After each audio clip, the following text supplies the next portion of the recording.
Prepare-se! O que você está prestes a ouvir não é apenas mais um conteúdo histórico ou religioso. É um convite para questionar certezas antigas, revisitar narrativas consagradas e abrir espaço para uma compreensão mais ampla sobre o cristianismo, sobre o sagrado feminino e sobre uma mulher cuja voz atravessou séculos, mesmo após ter sido silenciada. Antes de avançarmos, seja muito bem-vindo e muito bem-vinda ao canal Códigos da Nova Terra. Se você sente que a espiritualidade não precisa ser engessada, se acredita que o conhecimento pode libertar e se está disposto a olhar além das versões oficiais da história, este é o seu lugar. Aproveite este momento para se inscrever no canal, pois aqui exploramos mistérios antigos, revelações profundas e temas que despertam consciência, sempre com respeito, discernimento e mente aberta. Hoje, falaremos sobre um assunto que provoca fascínio em estudiosos, espiritualistas e curiosos do mundo inteiro: o chamado Livro Perdido de Maria Madalena, também conhecido como Evangelho de Maria. Respire fundo. Prepare o coração e a mente. O que vamos explorar aqui envolve textos antigos, disputas de poder, espiritualidade profunda e perguntas que continuam ecoando até os dias atuais. Durante séculos, Maria Madalena foi apresentada quase exclusivamente como uma mulher arrependida, marcada pelo pecado e pela culpa. Uma figura secundária, que aparece brevemente nos evangelhos canônicos, lava os pés de Jesus, recebe o perdão e desaparece da narrativa principal. Mas será que essa imagem é completa? Ou será que ela foi construída a partir de leituras seletivas e interesses históricos bem definidos? Descobertas arqueológicas e manuscritos antigos encontrados em circunstâncias quase improváveis, como os achados no Egito, especialmente na região de Nag Hammadi, começaram a revelar uma história bem diferente. Textos fragmentados, muitas vezes incompletos, mas carregados de profundidade espiritual, passaram a sugerir que Maria Madalena não foi apenas uma seguidora comum, mas uma discípula extremamente próxima de Jesus. Para alguns, a mais sensível, a mais lúcida e talvez a única capaz de compreender plenamente seus ensinamentos mais profundos. Este conteúdo não será apenas uma sequência de dados históricos. Vamos caminhar por camadas. Vamos atravessar interpretações acadêmicas, tradições místicas, controvérsias religiosas, símbolos escondidos na arte e teorias que desafiam a narrativa oficial. Porque buscar a verdade nunca é um caminho neutro. Ela pode iluminar, mas também incomodar. Pode libertar, mas também desestabilizar estruturas que pareciam sólidas. Ao longo desta jornada, falaremos de manuscritos do século I, disputas teológicas dos primeiros séculos do cristianismo, decisões que moldaram a Bíblia como a conhecemos hoje, e descobertas feitas em 1945 que reacenderam debates adormecidos por mais de 1000 anos. Vamos abordar conflitos entre apóstolos, especialmente entre Pedro e Maria Madalena, e refletir sobre por que algumas correntes do cristianismo enxergam nela uma líder espiritual que foi deliberadamente apagada da história. E fique até o final, porque além de compreender o passado, vamos falar sobre os impactos sociais, espirituais e simbólicos de resgatar essa narrativa nos dias atuais. Não se trata de impor uma nova verdade ou derrubar dogmas, mas de abrir espaço para a reflexão consciente. O conhecimento, quando amadurecido, não destrói a fé, ele a aprofunda. Para começarmos com solidez, precisamos entender quem foi Maria Madalena segundo a tradição bíblica canônica. Nos evangelhos reconhecidos oficialmente, ela aparece como uma seguidora fiel de Jesus, presente em momentos decisivos de sua trajetória. É mencionada como alguém de quem Jesus teria expulsado 7 demônios, uma expressão que muitos estudiosos interpretam não como possessão literal, mas como um estado profundo de sofrimento psíquico ou espiritual. Maria também ocupa um lugar singular na narrativa da crucificação e da ressurreição. Enquanto muitos discípulos se dispersam, ela permanece.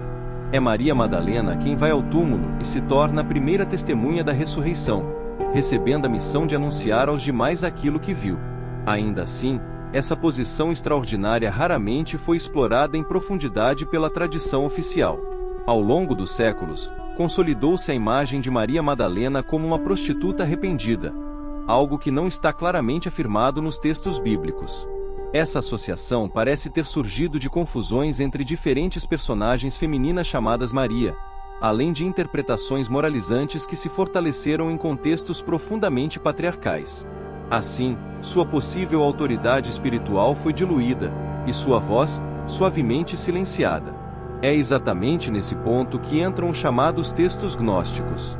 O gnosticismo foi um conjunto diverso de correntes espirituais que floresceram nos primeiros séculos da era cristã.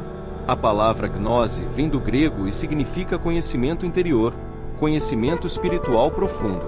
Para os gnósticos, a salvação não vinha apenas da obediência externa, mas do despertar da consciência e do reconhecimento da centelha divina presente no ser humano. Dentro desse contexto, surgiram diversos escritos atribuídos a discípulos e discípulas de Jesus. Entre eles, o Evangelho de Maria. Diferente dos evangelhos canônicos, esse texto não se concentra em narrar milagres, genealogias ou eventos históricos detalhados. Seu foco está nos ensinamentos espirituais transmitidos de forma íntima e direta. O Evangelho de Maria chegou até nós de forma fragmentada. Existem manuscritos em grego e em copta, preservados de maneira incompleta. Uma das cópias mais importantes foi encontrada no chamado Códice de Berlim, no final do século XIX. Mas foi somente após as descobertas de Nag Hammadi, em 1945, que o interesse por esses textos explodiu, levando estudiosos a revisitar seriamente sua importância. Nesse evangelho, Jesus aparece após a ressurreição ensinando seus discípulos. Quando ele se retira, o grupo fica tomado pelo medo e pela confusão. É Maria Madalena quem se levanta, acalma os demais e compartilha revelações que teria recebido diretamente do Mestre. Esse detalhe muda tudo. Ela não apenas fala, ela ensina. Isso provoca tensão. Pedro questiona abertamente se Jesus teria realmente confiado ensinamentos tão elevados a uma mulher. Essa reação expõe conflitos profundos sobre autoridade espiritual e gênero nas primeiras comunidades cristãs. Maria, então, descreve uma visão mística, narrando a jornada da alma através de diferentes potestades, simbolizando paixões, medos e ilusões que precisam ser superados para alcançar a verdadeira liberdade espiritual. Esse simbolismo é claramente gnóstico. Fala de autoconhecimento, transcendência e libertação interior. Não há foco na crucificação ou em dogmas externos, mas na transformação da consciência. E isso ajuda a explicar por que esse texto não foi incluído no cânone bíblico. Nos primeiros séculos do cristianismo, havia múltiplas interpretações da mensagem de Jesus. Comunidades diferentes valorizavam textos diferentes.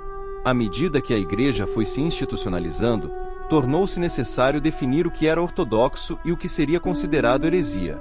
Concílios foram realizados, e decisões foram tomadas.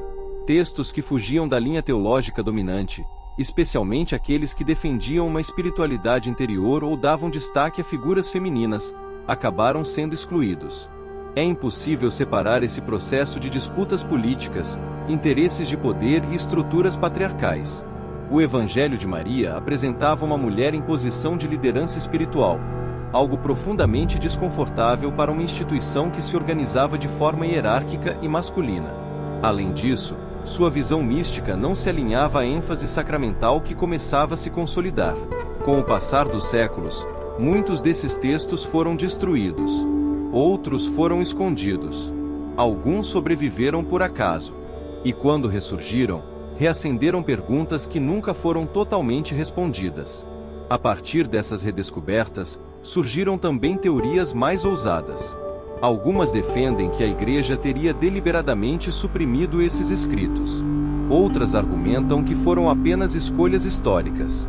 Seja como for, esses textos desafiam a maneira como compreendemos Jesus, o cristianismo primitivo e o papel das mulheres na espiritualidade.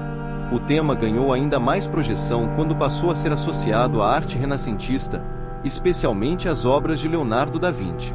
Teorias sugerem que símbolos ocultos em A Última Ceia indicariam a presença de Maria Madalena ao lado de Jesus, representada de forma velada. Embora a maioria dos historiadores rejeite essas interpretações, o fascínio permanece, alimentado pelo contexto da Inquisição e pela necessidade de esconder ideias consideradas perigosas. Hoje, o impacto dessa discussão é visível. Para alguns, resgatar Maria Madalena como líder espiritual fortalece a mensagem de Jesus e amplia a compreensão do sagrado. Para outros, representa uma ameaça à fé tradicional. Há benefícios e riscos. O maior deles é cair em interpretações sensacionalistas e esquecer o valor espiritual desses textos.